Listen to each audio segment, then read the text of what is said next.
যদি সত্য যুগের ঘটনা আমি বলি, বরাহ উপনিষদ যদি আমরা খুলি, এই বরাহ উপনিষদের দ্বিতীয় অধ্যায়ের 2-3 শ্লোকে বলা আছে যে সত্য যুগে যদি কেউ ভগবানকে পাইতে চায়, কলিযুগের কথা বলছি না কিন্তু বাবা, কথাগুলো একটু ঠান্ডা মাথায় বোঝার চেষ্টা করবেন। সত্য যুগে যদি কেউ ভগবানকে পাইতে চায়, তাহলে তোমরা যে বর্ণে জন্মগ্রহণ করিয়াছ সেই বর্ণের ধর্মই পালন করো।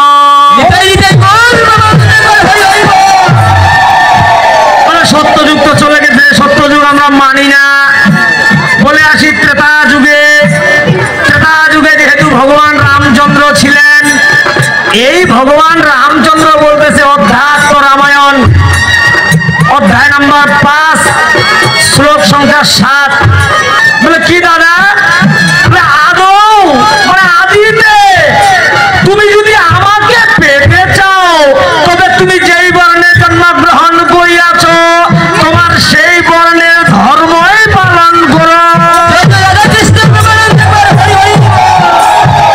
এরপরে যদি আমরা দেখি যে ত্রেতা যুগ চলে গেছে, তারপর যুগে যদি আমরা আসি, ভগবান শ্রীকৃষ্ণকে যদি জিজ্ঞাসা করি, হে ভগবান তোমাকে আমি কিভাবে লাভ করতে পারি, ভগবান বলছে কোনো চিন্তা নাই, আমি উত্তর দিব যে কোথায়? কলিতে যেহেতু ভাগবত শ্রেষ্ঠ। কি বাবা? কলিতে যেহেতু ভাগবত শ্রেষ্ঠ, ভগবান শ্রীকৃষ্ণ বলতেছে আমি এই ভাগবতে উত্তর দিব। বলে কোথায়? বলছে ভাগবত মহাপুরাণের 11 স্কন্ধের 10ম অধ্যায়ের 1ম নাম্বার শ্লোকটায় তুমি খুলে দেখো কি বলা আছে ওখানে। বলছে স্ববর্ণাশ্রমম কুলাচারম কামারাত্মা সমাচারে। এর বাংলা হইল ভগবান শ্রীকৃষ্ণ বলতেছে যে শোনো পৃথিবীর মানুষ, তোমরা যারা আমার ভক্ত হতে চাও, তোমাদের 2টি শর্ত মান্য করতে হবে। যে কি শর্ত? সর্বপ্রথম বলেছেন স্ববর্ণাশ্রমম,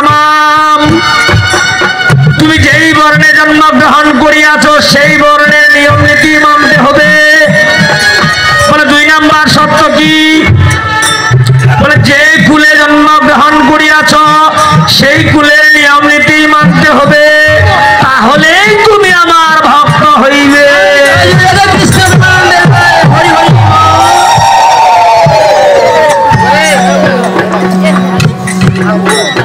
কলিযুগে তো বর্ণ নাই, কলিযুগে বর্ণ নাই, সকলেই এক বর্ণ। আচ্ছা, এই কথা যদি আমি, যেহেতু আমাদের বর্তমান কলিযুগে সাধুগুরু ব্রাহ্মণ বৈষ্ণব অনেক আছে, আমি যদি মহাবৈষ্ণবকে জিজ্ঞাসা করি, যিনি মহাবৈষ্ণব ভগবান শিবকে যদি আমি জিজ্ঞাসা করি, হে ভগবান শিব আমাকে বর্ণ মানতে হবে কিনা, ভগবান শিব বলছে আমি উত্তর দিব। কোথায়? শিব পুরাণের জ্ঞান সংহিতার 26 অধ্যায়ের 7 নাম্বার শ্লোকে ভগবান শিব উত্তর দিচ্ছে। কি উত্তর দিচ্ছে?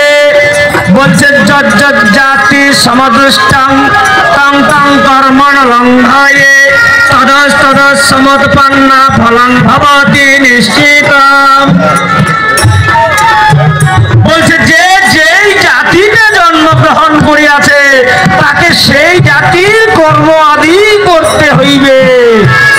যদি কেউ এর অন্যথা করে তবে তাকে দুর্গম স্থানে শাস্তি প্রদান করা হইবে। কলিযুগেও যদি আমরা বাবা দেখি, বর্ণনাটাকে আমাদের প্রাধান্য অবশ্যই দিয়েছে। গাছের গোড়া ছাড়া আপনি গাছের আগালে কখনোই উঠতে পারবেন না। আমি মনে করি আমরা যদি কেউ গাছের আগালে উঠতে যাই, আমাদের গাছের গোড়া সর্বপ্রথম ধরতে হবে। আর গাছের গোড়া যদি বাবা না থাকে, আগালে আপনি কখনোই উঠতে পারবেন না।